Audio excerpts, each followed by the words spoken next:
모든 사람에게 사랑의 언어가 있습니다. 사랑의 언어, 사랑할 때 표현하는 언어가 이 입으로 하는 언어 말고 여러 가지 방식이 있다는 거죠. 저에게도 사랑의 언어가 있어요. 아시는 분들도 계시겠지만 저는 사랑의 표현을 밥 먹자라고 하는 표현을 통해서 해요. 저에게 밥 먹자라고 하는 이야기를 들으셨다면, 그리고 저랑 한 번이라도 식사를 하셨다면, 목사님 날 좋아하는구나, 나에게 관심이 있는구나. 만약에 식사를 하지 못한 분이 계시다면 지금 공개적으로 말씀드립니다. 저랑 식사를 좀 하시면 좋을 것 같아요. 예. 저에게 사랑 언어는 식사하자요. 식탁에 대해서 이야기하는 건데, 저는요 식탁이 참 좋습니다. 먹고 마실 때 물론 육적인 이 배도 부르지만 대화를 통해서, 식탁 교제를 통해서 그 사람을 알아가고 나를 또 오픈하고 그 사람을 나에게 채우고 일치를 발견하고 그 사람의 아름다운 모습과 장점을 발견할 수 있기 때문에 저는 식탁 교제를 참으로 좋아합니다. 우리나라에서 식사할 때는 보통 상을 가지고 왔죠. 예, 얼마 전까지만 해도 상을 가지고 왔습니다. 그런데 서양에서는요, 이 식탁이라고 하는 가구는 고정된 가구예요. 고정되어 있어요. 고정되어 있다는 것과 고정되어 있지 않다는 것은 사실 큰 의미가 있고 차이가 있다고 생각해요. 서양에서 식탁을 고정시켰다고 하는 것은요, 식탁에 많은 의미를 부여했다고 이해할 수 있을 것 같습니다. 무엇을 어디서 누구와 먹는지, 그것은 그 사람이 어떤 사람인지 그 사람의 삶을 드러낸다고 할 수 있을 것 같습니다. 이런 말이 있어요. 그래서요, 당신이 무엇을 먹는지 말해주면, 그리고 누구와 먹는지 말해주면 나는 당신이 어떤 사람인지에 대해서 말해주겠다. 어떤 철학자가 이런 얘기를 했더라고요. 여러분, 식탁에서요 인간관계가 형성이 됩니다. 그리고 식탁에서 사람의 정신이 형성이 되고 몸과 문화가 형성이 된다고 할 수 있어요. 그러니까 식탁은 한마디로 이야기하면 삶의 축소판이라고 할 수 있을 것 같습니다. 4절 말씀 다시 한번 읽어볼까요? 4절 시작. 예수께서 사도들과 함께 잡수실 때에 그들에게 이렇게 분부하셨습니다. 너희는 예루살렘을 떠나지 말고 내게서 들은 아버지의 약속을 기다려라. 예수님께서 부활하신 이후에 제자들과 함께 잡수셨어요. 함께 잡수실 때 이 함께 잡수셨다고 하는 이 표현이 두 단어가 합쳐졌습니다. 쉬라고 하는 단어인데 함께라고 하는 단어예요. 그리고 난리조, 헬라어로 난리조인데 먹다, 함께 먹다, 이 합성어인 거죠. 사도행전의 교회는 먹는 것으로부터 시작합니다. 예. 그리고 사도행전의 교회는 먹는 것으로부터 시작했을 뿐만 아니라 먹는 것으로 인해서 확장된다는 것을 우리가 생각할 필요가 있다고 느낍니다. 그런데 이 먹다, 난리조라고 하는 이 헬라어에 참 재미있는 의미가 담겨 있는데, 소금을 넣다라고 하는 의미도 있다는 거예요. 소금을 넣다. 고대 근동, 제가 좀 한번 설명드렸지만 고대 근동이라고 할 때 여러분 이렇게 생각하시면 돼요. 유럽과 아시아를 잇는 중앙 지역, 지금의 투르키예나 중동이라고 여러분 흔히 생각하시면 돼요. 그곳이 이제 근동 지방, 고대 근동 지방이라고 생각하시면 되는데, 고대 근동이나 터키, 또 이 그리스 헬라 문화에서 이 소금은요 조미료 이상의 사회적 의미가 있었다는 거예요. 네. 어떤 의미가 있었냐 하면 변하지 않는 신실성을 담고 있었어요. 소금에요. 변하지 않는 신실성. 소금은 여러분 우리가 흔히 알듯이 부패를 방지하지 않습니까? 부패? 고대 사회에서요 음식을 먹을 때 음식만 먹지 않고 때로는 소금을 함께 먹었다는 것이죠. 소금을 함께 먹는 경우가 있었는데, 이런 경우에는 우리와의 우정과 약속이 영원할 것을 기대하고 영원할 것을 맹세하는 차원에서 소금을 함께 음식과 나눠 먹었다는 것이죠. 소금은 뿐만 아니라 여러분 환대와 결속의 의미가 있습니다. 환대와 결속. 아무하고나 우리는 식탁을 나누지 않아요. 그 당시에는 더욱 그랬어요. 그 당시에는 아무나 하거나 식탁 교제를 하지 않았습니다. 가족이나 아니면 가족처럼 친밀한 유대 관계가 있을 때만 그 사람들과 함께 식탁 교제를 했습니다. 당시에 소금은요 굉장히 귀한 물건이었는데, 소금을 하얀 황금이라고 불렀다는 거예요. 하얀 황금. 소금이 들어간 음식을 대접한다는 것은 그래서요, 단순하게 한 끼를 해결하는 이상의 의미가 담겨져 있었다는 것이죠. 최상의 환대로 가족 공동체로 상대방을 받아들이는 것 뿐만 아니라 이제는 깊은 유대 관계로 당신을 초대합니다라고 하는 의미가 소금을 함께 나눠 먹고 음식을 함께 나눠 먹는 그러한 행위에 담겨져 있었다는 것이죠. 우리가 잘 아는 아리스토텔레스 철학자 있잖아요. 이분이 함께 소금을 먹어보지 않고서는 서로를 알 수 없다 이렇게 얘기했더라고요. 따라서 여러분, 예수님께서 부활하신 이후에 제자들과 함께 식탁 교제를 한다는 것에 대해서 이렇게 생각할 수 있을 것 같은데, 물리적으로 단순하게 같은 공간에 머무는 차원을 넘어서는 행위라고 생각할 수 있습니다. 뿐만 아니라 단순하게 한 끼를 해결하는 식사 차원이 아니라는 거예요. 여러분, 제자들을 우리가 잘 아는데 무지합니다. 그들은요. 무지하고 무식해요. 천박하고 추해요. 그리고 보잘것없는 자들이 제자들이었어요. 그렇죠? 평범한 어부도 있었고 세리, 매국노도 있었죠. 나라를 팔아먹는 매국노도 있었어요. 그리고 그중에는 열심당원도 있었습니다. 열심당원이 정치적인 색깔을 갖는 사람인데 아주 혁명적인 사람이에요. 혁명적인 사람이어서 이 이스라엘 유대인들을 속국인 로마로부터 해방시키는 일에 있어서 물리적인 힘을 사용하고 또 폭력적인 힘을 사용해서라도 우리 유대인, 이스라엘 백성들은, 이스라엘 민족은 해방돼야 된다라고 하는 관점을 가지고 있었기 때문에 굉장히 파격적이고 그리고 굉장히 공격적인 그런 성향을 가졌다는 것이죠. 그런데 제자들 중에는 이런 자들도 있었다는 거예요. 열심당원도 있었다는 거예요. 도저히 어울릴 수 없는 사람들이라고 할 수 있잖아요. 도저히 어울릴 수 없습니다. 우리 보세요, 여러분. 어울릴 수 없는 사람도 많죠. 그렇죠? 네. 내 기준, 내 생각에 보면 안 맞는 사람 너무 많고요. 안 어울리고 싶은 사람도 정말 많이 있어요. 도저히 어울릴 수 없는 부류의 사람들이 함께 모여서 식탁을 하고 있는 이 모습은 교회의 다양성으로 이해할 수 있을 것 같아요. 교회의 다양성. 교회는 여러분 다양해야 돼요. 뿐만 아니라 제자들 중에는요, 여러분 베드로처럼 부인하고 도망간 배신자들도 있습니다. 교회의 연약성이죠. 교회의 연약성. 항상 우리는 예수님을 주인으로 고백하지만 예수님보다 더 화려하게 보이고 예수님보다 더 아름답게 보이고 내가 원하는 어떤 것을 줄 것 같은 대상이 나타나면 예수님을 언제든지 복음을 헌신짝처럼 버릴 수 있는 연약함이 우리에게 있다는 거예요. 교회 연약성이죠. 그런데 여러분, 예수님은 어떻게 하세요? 식탁 교제를 통해서 그들을 용납하세요. 그들을 품으십니다. 영원한 관계를 음식을 나누면서 다시 맺으셨다고 하는 것을 보여주시면서 제자들을 식탁으로 초대하시죠. 이것이 뭐예요? 교회의 영원성이에요. 교회의 영원성. 우리는 연약합니다. 우리는 다양해요. 그러나 우리 교회의 머리는 주님이시기 때문에, 우리 교회의 주인은 주님이시기 때문에 우리 교회는 영원하죠. 예.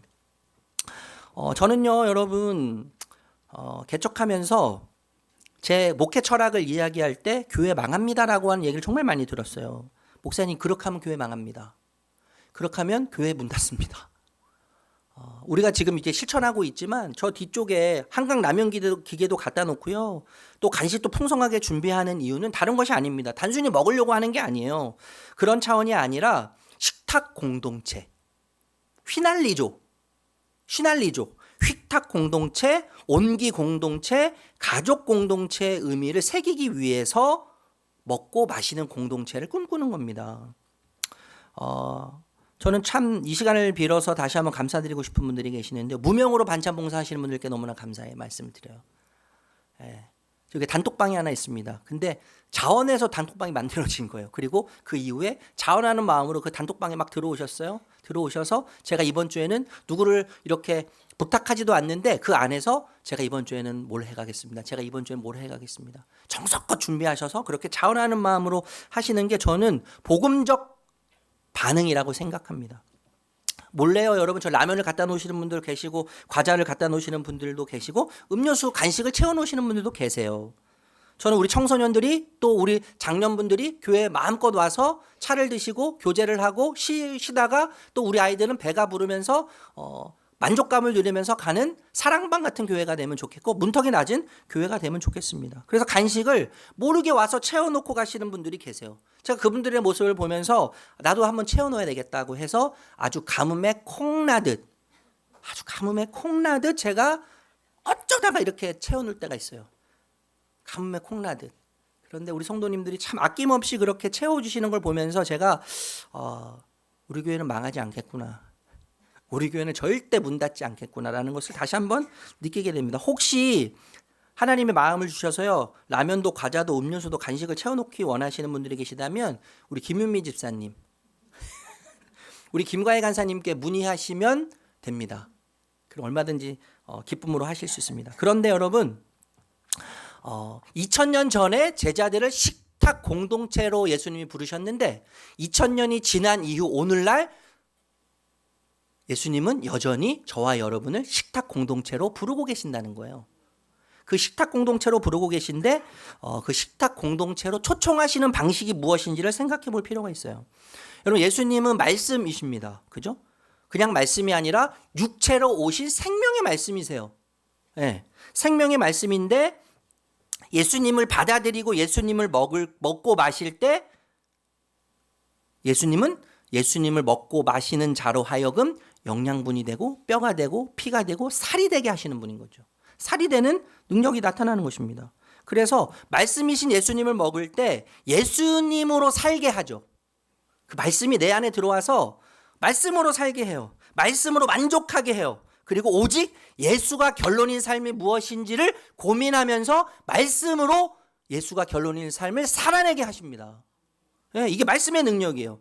말씀으로 오신 예수님께서 2000년 후인 제자들을 초대하시고 식탁교제를 하신 그 예수님이 2000년 후인 우리들에게 식탁교제를 초청하시는 방식은 말씀이에요. 그래서 여러분 중요한 게 뭐예요? 큐티가 중요합니다. 정말 큐티가 중요해요. 큐티. 목사의 말씀으로 설교로 살지 마시고요. 하나님 말씀으로 사셔야 돼요. 제가 잘못 전할 수도 있어요. 여기서요. 제 욕심과 이기심과 제 욕망을 반응해서 말씀을 전할 수도 있어요. 저한테 속으시면 안 돼요. 목사의 설교로 사시면 안 된다고요. 하나님 말씀으로 사셔야 된다고요. 하나님 말씀. 왜냐하면 하나님 말씀이 진리이기 때문에요. 그래서 너무나 큐티가 중요하고 우리가 목장을 통해서 계속 읽고 있는 드라마 바이블, 성경 읽기가 참으로 중요합니다. 제가 얼마 전에 우리 집사님 가정을 만나서 너무 행복한 이야기를 들었어요. 이분이 퇴근하고 뭐 정리하고 하면 10시 정도 돼요. 10시 정도 되는데 아이들과 함께 성경 읽기를 시작했다는 거예요. 그리고 남편과 아내분이 큐티를 해서 나누신다는 거예요. 가끔 12시 반에 하실 때도 있대요. 새벽 12시 반에. 그래서 제가 궁금해서 물어봤습니다. 12시 반에 하실 때는 전날 걸 하십니까? 그 다음날 걸 하십니까? 큐티를 어떤 걸 하세요? 물어봤더니 이분들은 매일 그 다음날 걸 하신다는 거예요. 늦게 하기 때문에 그 다음날 걸 하신다는 거죠. 저희 집에서도 토요일마다 가정 예배를 드리는데요. 하기 싫을 때가 있어요. 정말 목사인데 하기 싫을 때가 있어요. 제가 그래서 한 번은 너무 하기 싫어가지고 집을 박차고 나왔어요. 집을 박차고 나와서 그래서 교회에서 자려고 모든 짐을 싸두고 교회로 왔습니다. 얼마나 후회가 되던지요. 그 다시 바로 들어가면 이 자존심이 이게 뭐 다 짓밟히는 거잖아요. 그래서 1시간 후에 다시 집으로 들어갔어요. 여러분, 큐티를 하냐 안 하냐 이게 중요한 게 아니고요. 드라마 바이블 읽냐 안 읽냐 이게 중요한 게 아니고요. 말씀이신 하나님과 예수님께서 우리 가정에게 오시고 나에게 오시고 우리 자녀들에게 오셔서 그 말씀이 우리의 주인이 돼야 되는 거예요. 우리를 살게 해야 되는 것이죠. 우리를 만족시켜야 되는 것이죠. 그래서 그 말씀이 우리의 삶의 결론이 되는 과정을 걸어가야 되는 것입니다. 이것이 정말 중요한 것이죠. 그런데 여러분, 쉬날리조 정신에 대해서 제가 생각하고 있는데, 이 쉬날리조 함께 먹는 거예요. 소금을 함께 먹는 거죠. 이 함께 먹는 쉬날리조 정신에 있어서 건강한 소통의 방식은 다름과 틀림을 구분하는 것이 너무나도 중요하다는 것입니다. 굉장히 여러분 많이 들으셨을 겁니다. 사회에서. 다름과 틀림을 구분하는 거예요. 우리는 식탁 공동체예요. 예수님과 함께 말씀을 먹는 식탁 공동체로 다름과 틀림을 구분할 수 있어야 된다는 것입니다. 여러분, 우리 모두에게는요, 자기중심적 편향성이 있어요. 자기중심적 편향성. 자기중심적 편향성이 뭐냐면 나의 기준이 보편적 기준이 되는 거예요. 나의 기준이. 내 생각과 내 판단이 보편적 기준이 돼요. 그래서 모든 것이 내 판단이 기준이고 내 기준이 기준이에요. 이것을 자기중심적 편향성이라고 합니다. 근데 이것이 이 자기중심적 편향성이 나의 기준이 절대 기준이라고 하는 착각에 빠지게 만들기 때문에 공동체 안에서요, 갈등을 일으키는 가장 큰 원인이 바로 이거라는 거예요. 자기중심적 편향성. 내가 옳다. 내가 기준이다. 내 기준이 맞다라고 하는 판단이요. 여러분, 기억해야 됩니다. 우리는요, 존재론적으로 틀린 것이 아니죠. 그죠? 다를 뿐이죠. 여러분, 다름이라고 하는 의미는 서로 같지 않고 차이만 있을 뿐이에요. 서로 같지 않아요. 차이만 있을 뿐이에요. 그런 틀림은 어떤 거예요? 사실이나 기준에서 벗어나는 것이죠. 잘못된 거예요. 다름의 시선이 작동하면, 공동체 안에서 다름의 시선이 작동하면 존재와 포용의 힘이 생깁니다. 저 사람은 나랑 달라. 틀린 것이 아니라 달라. 네. 틀린 것이 아니라 나랑 차이만 있을 뿐이야 라고 하는 다름의 시선이 작동하면 존중과 포용의 힘이 생깁니다. 그래서 타인을 이해의 대상으로 바라보게 되는 거예요. 이해의 대상. 그런데 틀림의 시선이 작동하게 되면 교정과 수정의 힘이 생겨요. 책임감이 생긴단 말이에요. 저 사람을 수정해줘야 될 것 같은 책임감. 저 사람을 바꿔야 될 것 같은 책임감이 나에게 생겨요. 그래서 상대방을 변화의 대상으로 보기 시작한다는 것이죠. 시날리조 정신, 함께 식탁을 떼는 소금을 나눠 먹는 식탁 공동체는 그래서 다름과 틀림을 구분하는 것이 참으로 중요합니다. 뿐만 아니라 왜보다는 어떻게에 집중하게 하는 것이 시날리조 정신이에요. 왜보다는 어떻게죠. 타인이 저 사람이 왜 저렇게 행동하는지 우리는 따지기 쉬워요. 그런데 왜보다는 어떻게에 반응하게 하죠. 시날리조 정신은요. 어떻게, 다름이 어떻게 일치를 이룰 수 있는지 집중하게 만드는 것입니다. 예.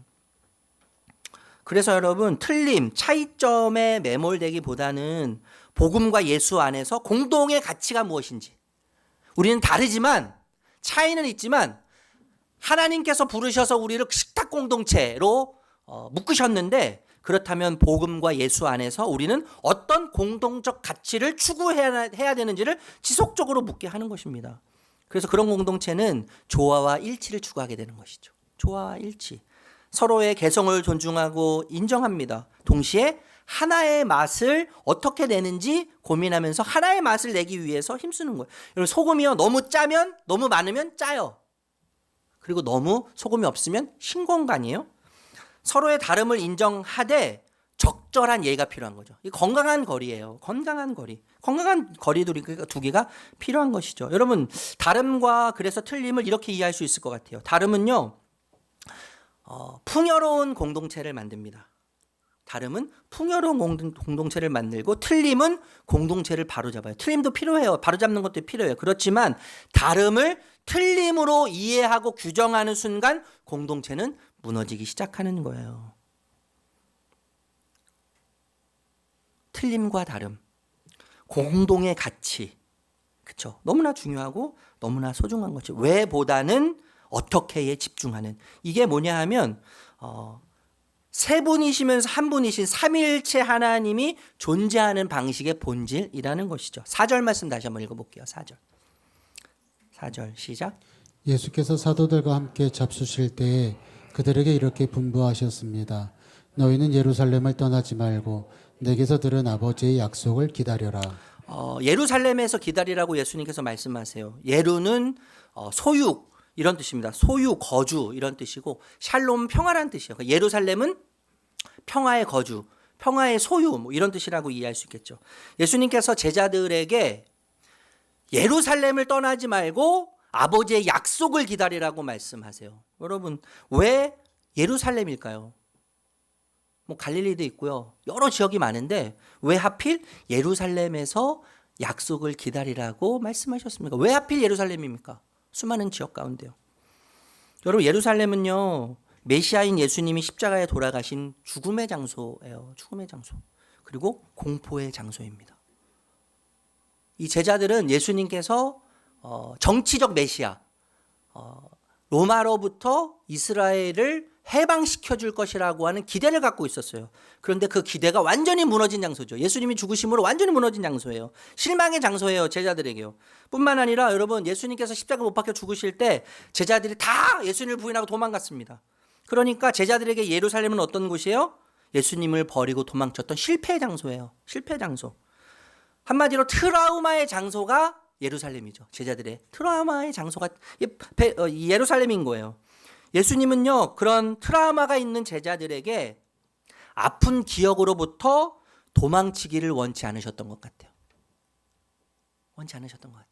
트라우마의 그 장소, 아픔과 실패와 좌절의 장소로부터 도망가기를 원치 않으셨던 것 같아요. 직면하기를 원하셨던 것 같아요. 직면. 너의 아픔과 슬픔과 좌절과 너의 트라우마에 직면해라. 그래서 기다리라고 하시는 거죠. 예루살렘에서요. 기다리라고 하시는 거예요. 그래서 예수님은 제자들이 그 실패 현장에서 성령의 능력으로, 성령의 사람으로 거듭나기를 바라셨던 것 같습니다. 그래서 결국엔 너희가 가장 두려워하는 그곳이 내가 일하는 가장 강력한 은혜의 출발지이다 라는 것을, 역설적인 은혜죠, 이것이요. 그것을 제자들에게 결국 가르치시고 경험하게 하시죠. 저는요, 여러분, 도망가고 싶은 현실이 우리에게도 있다고 생각합니다. 예루살렘 같은 곳, 트라우마가 있는 그곳, 관계, 아픔, 실패, 좌절, 절망의 장소가 있을 거라고 생각해요. 나만의 예루살렘이 있을 거라고 생각해요. 그런데 주님은 바로 그곳을 떠나지 말라고 말씀하실 수 있다고 생각해요. 떠나지 말아라. 그것을 떠나지 말아라. 약속을 그곳에서 기다려라. 그렇게 말씀하고 계시는지 모르겠습니다. 기다려라 예수님께서 말씀하고 계시는데, 여러분 이 기다리라고 하는 헬라어를 보니까요, 페리메노라고 하는 단어인데 이 단어도 참 재밌습니다. 두 단어가 합쳐졌어요. 페리라고 하는 단어는 뭐뭐 주위에 이런 뜻이에요. 뭐뭐 주위에. 그리고 메노는 거하다, 머물다, 살다 이런 뜻이에요. 기다리다는 것이 뭐뭐 주위에서 사는 거예요. 뭐뭐 주위에서 기다리고 참고 견디는 것이죠. 한마디로 쉽게 이야기하면 약속 가운데에서, 약속 주위에서 기다리라는 거예요. 약속을 믿고 기다리라는 것이죠. 성경적 관점에서 이 기다림에 대해서 함께, 이 지체에 대해서 함께 생각해 보려고 하는데 짧게요. 기다림은 떠나지 않는 것입니다. 너무 단순하죠. 기다림은 떠나지 않는 거예요. 여러분, 예루살렘은 좀 전에도 말씀드렸지만 제자들에게 아픔의 장소입니다. 위협의 장소예요. 예수를 죽인 자들이 눈 뜨고 그 제자들을 보는 곳이 예루살렘이에요. 하지만 주님은 그곳을 떠나지 말라고 하십니다. 페리메노, 주변에 머물라고 하세요. 아픔 주변에, 실패 주변에, 절망 주변에 떠나지 말고 머물라고 하세요. 마치 이 단어는요, 폭풍우가 몰아칠 때 항구 주변을 떠나지 않고 닷을 깊이 바닥까지 내리고 버티는 배를 연상하게 하는 거예요. 버티는 배. 나를 침몰시킬 것 같고 나를 전복시킬 것 같은 폭풍우가 몰아치지만 바다 깊은 저 바닥까지 내 닻을 내려서 버티는 이런 배를 연상하게 하는데, 여러분 신앙의 위기는 언제 옵니까? 약속의 자리를 이탈할 때 와요. 신앙의 위기는 위기처럼 느껴지는 그것이 하나님보다 커서, 그것이 너무 위대하고 너무나 강력하고 나를 집어삼킬 것만큼 강력해 보여서가 아니라, 신앙의 위기는 약속의 자리를 떠날 때 오는 거예요. 나에게 약속이 없을 때, 나에게 말씀이 없을 때 신앙의 위기는 오는 것입니다. 이탈할 때요. 내 감정이 아무리 요동치고 상황이 최악일지라도요, 주님의 약속이 거기에 있고 주님이 머물라고 하신 그 자리에서 이탈하지 않는 것이 진정한 기다림이라는 것이죠. 기다림은 여러분 비워내는 과정입니다. 비워내는 과정. 여러분 우리가 기다리는 것을, 저는 너무 힘들고 너무나 고통스러운데 기다리기 힘든 이유는요, 딱 이거예요. 내 계획과 내 속도로 결과를 얻고 싶기 때문이에요. 그죠? 내 계획과 내 속도로 결과를 얻어내고 싶은데 그것이 안 되니까 기다리는 게 너무 힘든 거예요. 우리는 빨리 속전속결하기를 원하거든요. 하지만 주님은 뭐라고 하세요? 페리메노. 약속 곁에 머금을 통해 우리의 조급함과 우리의 서두름을 다 다듬어 가시죠. 다듬어 가십니다. 내 힘이 빠져야 성령의 능력이 일하시는 거예요. 성령님이 일하십니다. 그래서 여러분 기다림의 과정은요. 나를 비우는 내 그릇을 비우는 시간이에요. 그리고 성령님이 거주할 공간을 만드는 시간입니다. 힘을 빼는 시간이죠. 운동할 때 정말 중요한 게 여러분 골프 치시는 분도 계시고 뭐 여러 가지 운동하시는 분도 계시지만 운동할 때 제일 중요한 핵심 요소가 뭐예요? 힘을 빼는 거예요. 힘을 빼는 거. 골프 하시는 분들 이야기를 들어보면 힘을 빼야 된다는 거예요. 힘을 빼야지 스윙이 나이스 샷이 나온다는 거죠. 힘을 빼는 게 너무나 중요한 겁니다. 거룩한 준비의 과정이 뭐예요? 기다림의 시간이에요. 기다림의 시간. 그래서 우리 기독교는 단순히 비워내는 게 아니라 비인 후에 채워야 되는 거예요. 채움의 신앙이 우리의 신앙입니다. 여러분 기다림은요 맛이 드는 과정이죠. 맛이 드는 과정. 앞에서 시날리조 생각했지만 소금을 나눠 먹는 거예요. 음식을 나눠 먹는 거잖아요. 또 한번 좀 떠올려 보세요. 음식을 먹을 때 음식을 만들 때 음식에 소금이 뿌려진다고 해서 바로 맛이 변하진 않습니다. 막 버물려야죠. 버물리는 시간이 필요한 거예요. 버물리고 기다려야 됩니다. 소금이 녹아서요 재료 구석구석에 스며들기까지는 시간이 필요한 거예요. 기다리지 않고 먹는 감은 떫어요. 그죠? 기다리지 않고 먹는 자두는 정말 쉽니다. 기다림이 이렇게 중요한 거 아니겠어요? 맛이 드는 숙성의 시간이 절대적으로 필요합니다. 하나님의 약속이 우리의 인격과 우리의 태도가 되기까지는요 시간이라고 하는 숙성의 과정이 필수적이에요. 말씀이 약속이 우리의 인격이 되고 우리의 태도가 되기까지는요 시간이 걸리는 거예요. 우리는 잘 압니다, 여러분. 숙성되지 않은 신앙은요 항상 겉돌아요. 숙성되지 않은 신앙은 항상 겉돕니다. 그러나 기다림을 통과한 신앙은 깊은 맛을 내게 돼 있어요. 깊은 맛. 여러분 기다림은요 약속을 먹고 사는 시간이에요. 약속을 먹고 사는 시간. 기다림은. 여러분 왜 기다려야 되죠? 왜 기다려야 합니까?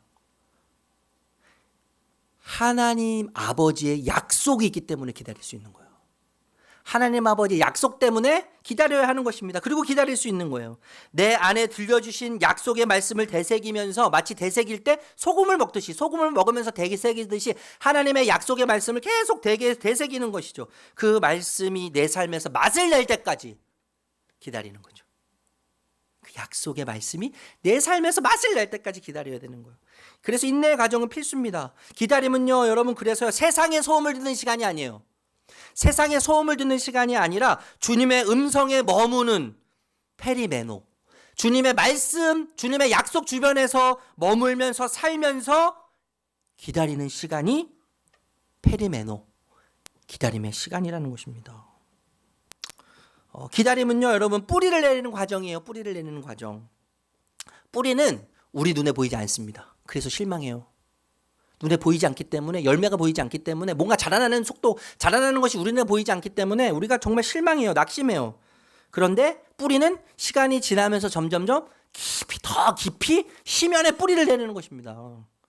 제자들이 예루살렘을 떠나지 않고 기다렸던 그 시간 어떤 변화도 없고 어떤 움직임도 없는 그 시간 무언가 눈에 보이지 않는 그 시간 막연한 그 시간 그러나 그 시간은 교회의 기초가 뿌리내리는 시간이죠. 교회의 기초, 사도행전의 교회와 지금의 교회의 뿌리가 내려가진 시간이 바로 그 기다림의 시간입니다. 여러분 기다림 과정 없는 결과는 없는 거예요. 성장도 없는 거예요. 제가 지금 이제 좀 있으면 50대입니다. 50대인데 제가 한 살에서요 바로 50대인 게 아니에요. 50대기 위해서는 2살, 3살, 4살 과정을 거쳐야 되는 거예요. 초등학교 때 하지 말아야 할 도둑질을 그렇게 많이 하고요. 제가요. 지금 같았으면 벌써 아마 새고랑 찼어요. 밥 먹듯이 도둑질을 하고 밥 먹듯이 장난을 치고 그 초인종 불태워가면서 뭐가 재밌는지 방화범으로 잡혀가도 이미 잡혀갔어야 될 어렸을 때 그렇게 제가 장난꾸러기였는데 그 과정이죠. 그 과정을 통해서 하나님은 기다리시다가 저를 과정을 통해서 목사 되게 하신 거죠.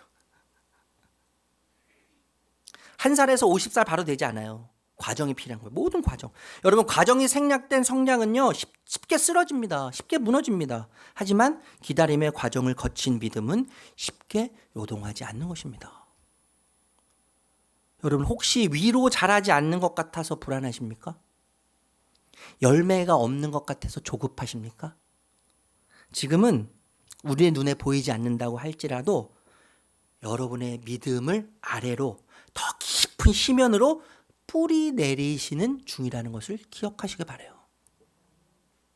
열매가 없는 것 같아도, 뭐가 자라지 않는 것 같아도 하나님은 이 시간을 통해서, 여러분의 기다리는 시간을 통해서, 여러분의 시련을 통해서 믿음의 뿌리를 깊게 내리고 계시는 것입니다. 여러분 기다림은요 기대감이 녹아있는 시간이에요. 기대감이. 페리메노, 이 시간은요 멈춰있는 정지의 상태가 아니에요. 아무것도 하지 않는 공백의 시간이 아닙니다. 여러분 구약 성경에서 신약 성경으로 넘어갈 때 영적인 암흑기라고 이야기하거든요. 선지자도 안 나타나고 제사장도 없고 하나님에 대해서 그 누구도 얘기하지 않았어요. 그래서 하나님이 죽으셨다. 하나님이 계시지 않는다. 영적인 암흑기. 우리는 온통 어둠을 통하고 있다. 이렇게 이야기할 때 하나님 뭘 준비하셨어요? 하나님의 아들 예수 그리스도를 이 땅에 보내시기 위해서 준비하고 계셨어요. 사람들의 눈에 보기에는, 시대의 눈에 보기에는 하나님 일하지 않으셨습니다. 하나님 죽어 계셨어요. 하나님 숨쉬지 않으셨어요. 그렇지만 하나님은 정지해 계시지 않으셨죠. 여전히 움직이셨어요. 아무것도 하지 않는 공백의 시간이 아니라 하나님은 이 세상을 완전히 뒤집으실 혁신적인 예수 그리스도의 성육신 사건을 준비해 놓고 계셨어요. 여러분 기다림의 시간은요 그래서 하나님의 사람으로 만들어지는 가장 치열한 창조적 과정인 거예요. 창조적 과정. 그래서 약속을 기다리는 것에는 기대감이 스며들어 있습니다. 하나님의 창조적 과정이기 때문에요. 그런데 여러분 제자들이요 무엇보다도 기대해야 할 약속, 아버지의 약속은 무엇입니까? 성령이죠. 성령. 5절 말씀 다시 한번 읽어볼게요. 5절 같이 읽겠습니다. 시작. 요한은 물로 세례를 주었으나 너희는 여러 날이 되지 않아서 성령으로 세례를 받을 것이다. 이 세례라고 하는 이 헬라어를 보니까요 밥티조예요. 밥티조.